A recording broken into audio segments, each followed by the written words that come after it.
Hello दोस्तों, आज science की ज़बरदस्त क्लास यूपीपी एग्ज़ाम को देखते हुए जो बार बार आने वाले क्वेश्चन हैं उनके बारे में पढ़ा जाएगा। बस आप लोगों को ये करना है कि ध्यान से इन क्वेश्चन को देखना है और रिपीट करना है। हो सके तो कॉपी और कलम ले लीजिए। जितने इम्पोर्टेंट क्वेश्चन हैं उनके बारे में ही बात किया जाएगा। तो आइए देखते हैं। जैसे बार बार आने वाले क्वेश्चन में ध्वनि तरंगे कैसी तरंगे होती हैं। तो बार बार क्वेश्चन आता है कि ध्वनि तरंगे अनुदैर्घ्य तरंगे होती हैं। ध्वनि तरंगे कैसी तरंगे होती है? तो ध्वनि तरंगे अनुदैर्घ्य तरंगे होती हैं। ध्वनि तरंगे होती हैं अनुदैर्घ्य तरंगे। हाइड्रोजन बम, ये आता है कि नाभिकीय संलयन सिद्धांत पर कौन काम करता है? तो नाभिकीय संलयन सिद्धांत पर हाइड्रोजन बम तथा सूर्य की ऊर्जा जो है, सूर्य की ऊर्जा और हाइड्रोजन बम किस विधि पर कार्य करता है? तो नाभिकीय संलयन सिद्धांत पर कार्य करता है। तथा सूर्य की ऊर्जा जो है, सूर्य की ऊर्जा भी है नाभिकीय संलयन सिद्धांत पर कार्य करती है। तो ये पूछा जाता है कि सूर्य की ऊर्जा जो है वो किस सिद्धांत पर कार्य करती है? तो सूर्य की ऊर्जा नाभिकीय संलयन सिद्धांत पर कार्य करती है। हाइड्रोजन बम भी नाभिकीय संलयन पर सिद्धांत पर कार्य करता है।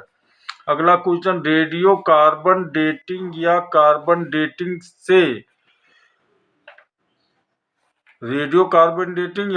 डेटिंग ये बार बार क्वेश्चन आता है कि कार्बन डेटिंग से क्या पता लगाया जाता है। रेडियो कार्बन डेटिंग तो दोनों एक ही। रेडियो कार्बन डेटिंग या कार्बन डेटिंग से लकड़ी व जीवाश्म की क्या आयु का पता लगाते हैं। लकड़ी या जीवाश्म के आयु का निर्धारण करते हैं। लकड़ी एवं जीवाश्म के आयु का निर्धारण किससे करते हैं? तो कार्बन डेटिंग से करते हैं। कार्बन डेटिंग या रेडियो कार्बन डेटिंग से लकड़ी तथा जीवाश्म के आयु का निर्धारण किया जाता है। अगला क्वेश्चन, प्राथमिक बैटरी कितने प्रकार की होती है? तो बैटरी दो प्रकार की होती है। कौन कौन? प्राथमिक बैटरी और द्वितीय बैटरी। तो प्राथमिक बैटरी जो है वो पुनः आवेशित नहीं की जा सकती। कौन सी बैटरी पुनः आवेशित नहीं की जा सकती है? तो प्राथमिक बैटरी पुनः आवेशित नहीं किया जा सकता। तो इसका एग्जाम्पल पूछता है कि शुष्क सेल, इसका प्राथमिक बैटरी का एग्जाम्पल है शुष्क सेल। तो शुष्क सेल किसका एग्जाम्पल है? तो प्राथमिक बैटरी का है। शुष्क सेल, मरकरी सेल, ये किसका एग्जाम्पल है? तो प्राथमिक बैटरी का ये उदाहरण है। क्वेश्चन में आपके आएगा कि शुष्क सेल और मरकरी सेल किस बैटरी का उदाहरण है? प्राथमिक बैटरी, द्वितीय बैटरी, तृतीय बैटरी। तो उसमें आपको ये टिक करना है कि शुष्क सेल और मरकरी सेल जो है प्राथमिक बैटरी का उदाहरण है। अच्छा, प्राथमिक बैटरी को पुनः आवेशित नहीं किया जा सकता। द्वितीय बैटरी क्या है? तो द्वितीय बैटरी जिसे आवेशित किया जा सकता है, जैसे सीसा संचायक बैटरी। सीसा संचायक बैटरी कैसा है? द्वितीय बैटरी है। Nickel cadmium. तो यही दो क्वेश्चन, प्राथमिक बैटरी और द्वितीय बैटरी किसको आवेशित किया जाता है, किसको नहीं आवेशित किया जाता है। प्राथमिक बैटरी को आवेशित नहीं किया जा सकता। पुनः इसका एग्जाम्पल शुष्क सेल और मरकरी सेल है। द्वितीयक बैटरी आपकी, तो प्राथमिक बैटरी का एग्जाम्पल शुष्क सेल और मरकरी सेल प्राथमिक बैटरी का उदाहरण है। इसको पुनः आवेशित नहीं किया जा सकता। द्वितीय बैटरी जिन्हें आवेशित किया जाता है, सीसा संचायक बैटरी, निकिल कैडमियम बैटरी। आगे आ जाता है कि जैसे रेडियो कार्बन डेटिंग आया था, लकड़ी और जीवाश्म की आयु का पता लगाने के लिए क्या आता है? रेडियो कार्बन डेटिंग और कार्बन डेटिंग। यूरेनियम डेटिंग का प्रयोग किस लिए किया जाता है?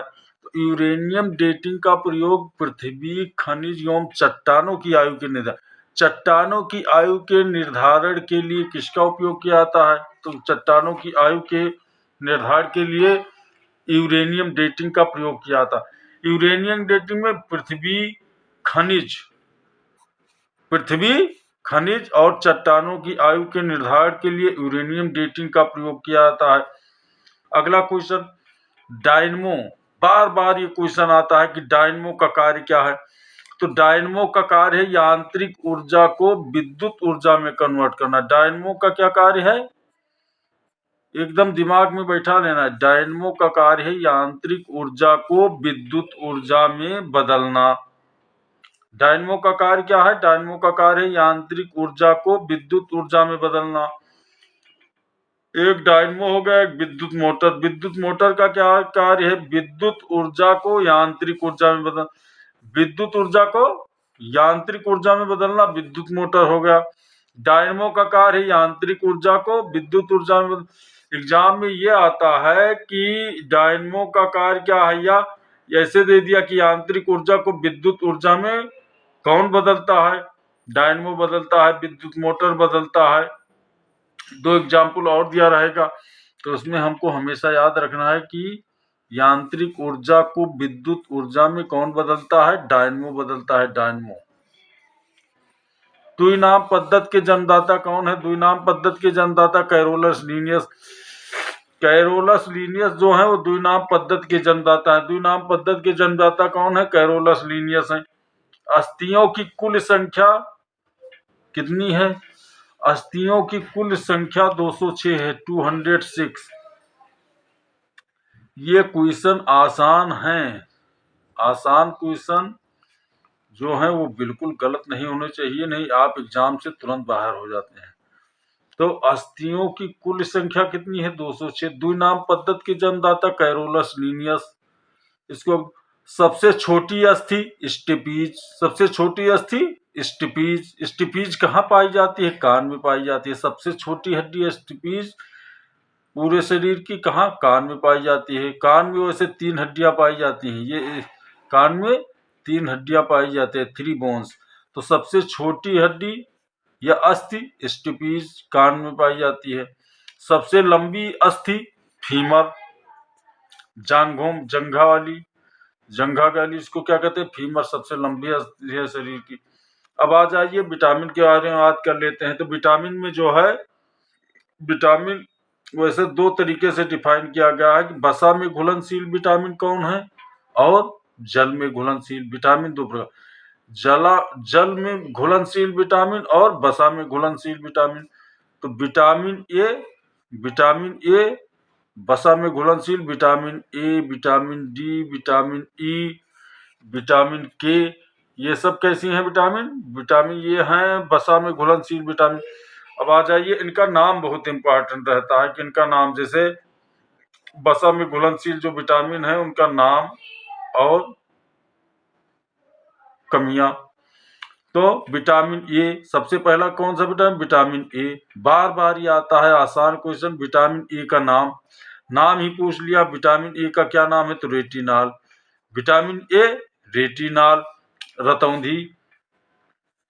विटामिन ए की कमी से रतौंधी और क्या, कार्निया का सल्की भवन का रोग हो जाता है, कार्निया सल्की भवन या रतौंधी। Vitamin A retinol. Vitamin D calciferol. Vitamin D की कमी से सूखा रोग। तो सूखा रोग किस विटामिन की कमी से होता है, विटामिन डी की कमी से होता है। विटामिन डी का नाम क्या है, कैल्सीफेरॉल। विटामिन डी का नाम कैल्सीफेरॉल।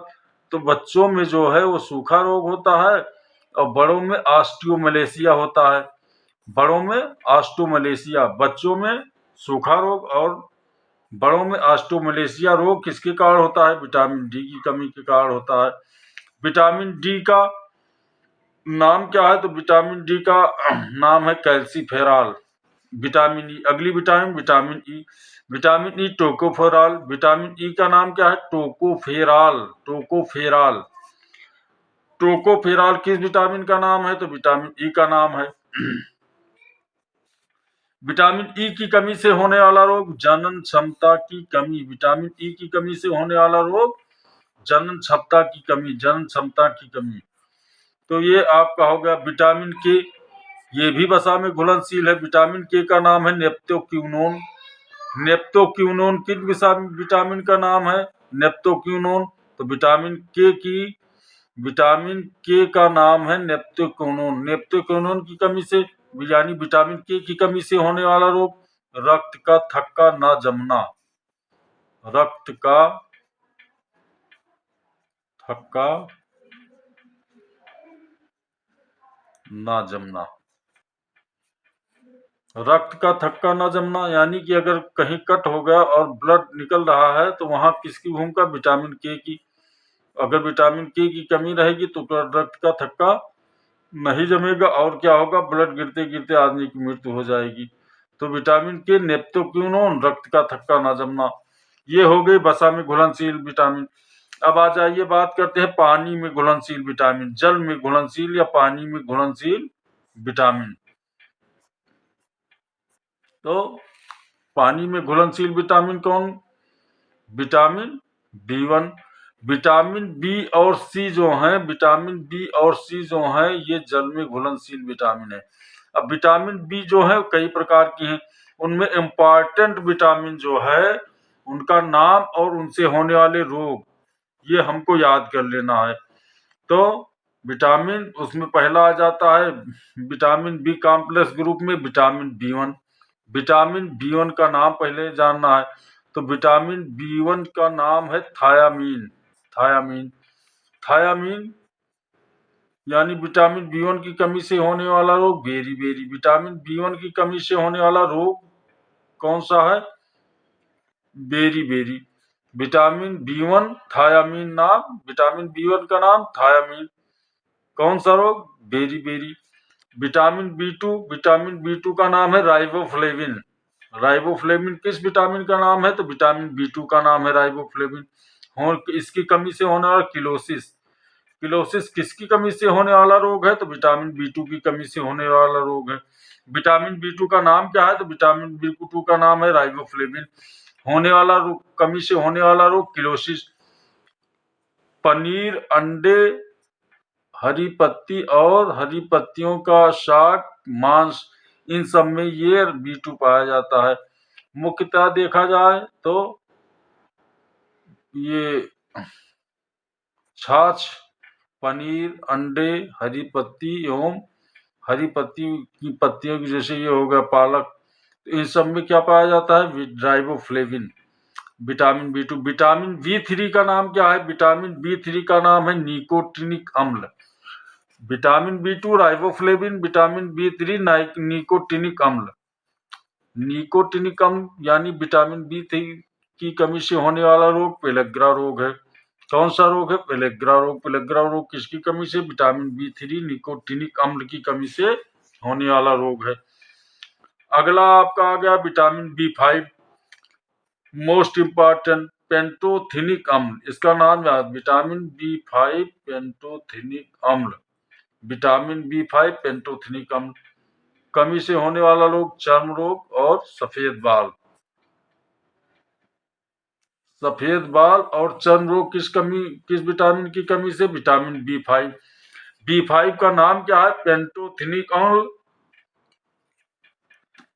पेंटोथेनिक अम्ल B5। अगला विटामिन है विटामिन H या विटामिन B7 या इसी का नाम है बायोटीन। बायोटीन, विटामिन H या विटामिन B7। इसकी कमी से चर्म रोग, बालों का झड़ना। चर्म रोग और बालों का झड़ना, तो बालों का झड़ना और चर्म रोग विटामिन H या विटामिन B7 बायोटीन। अगला important, most important, vitamin B12। Most important, इसका नाम बार बार एग्जाम में पूछा जाता है कि किस विटामिन का नाम साइनोकोबालामिन है। किस विटामिन? उसमें ऑप्शन में आपको दे देगा B1, B2, B3, B4। तो ये हमें ध्यान रखना है कि विटामिन B12 का नाम है साइनोकोबालामिन। साइनोकोबालामिन किस विटामिन का नाम है? तो साइनोकोबालामिन विटामिन B12 का नाम है। इसकी कमी से कौन सा रोग? रक्तक्षीणता या एनीमिया। रक्तक्षीणता या एनीमिया। और इसी की कमी से तंत्रिका तंत्र संबंधी गड़बड़ी या तंत्रिका तंत्र संबंधी जो है रोग होते हैं। Vitamin B12 cyanocobalamin. Vitamin B12 का नाम क्या है? साइनोकोबालामिन। इसकी कमी से होने वाला रक्तक्षीणता। ये क्वेश्चन ये भी बार बार इसी से पूछता है किस विटामिन में कोबाल्ट पाया जाता है? तो साइनोकोबालामिन ऐसा विटामिन है जिसमें कोबाल्ट पाया जाता है। ये भी क्वेश्चन बार बार एग्जाम में रिपीट करता है कि कोबाल्ट किस में पाया जाता है? तो साइनोकोबालामिन में कोबाल्ट पाया जाता है। इसकी कमी से क्या, रक्तक्षीणता, तंत्रिका तंत्र संबंधी गड़बड़ी। अगला विटामिन,